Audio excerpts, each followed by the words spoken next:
ولاية عنابة هي الأخرى شهد مطارها ربح هابطات أولى الرحلات نحو البقاع المقدسة من فوج يضم أزيد من 370 حاجا. التغطية في الموضوع لزهير الأشطب.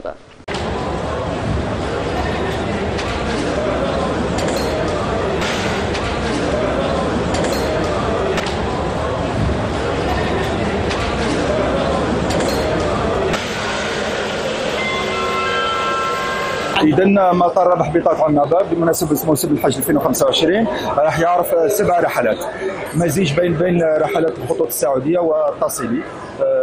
إذا كما تشاهدون اليوم راح أول رحلة على متنها أزيد من 370 حاج. إذا كما تشاهدون جميع الظروف مهيئة، جميع الظروف ملائمة، مختلف المصالح راهي تقوم بمهامها بسلاسة وأريحية. الحجاج راهم تم التكفل بهم على أحسن وجه.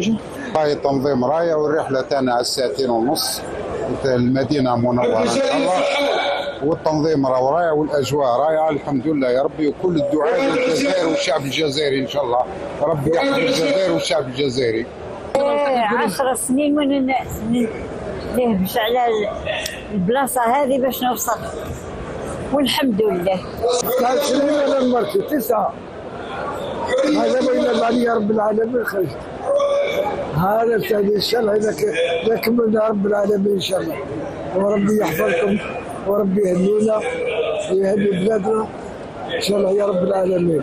القرعه مركاني صاحبي خرجت عيط لي صاحبي بالقرعه، ما حضرتش حتى القرعه الحمد لله على كل حال.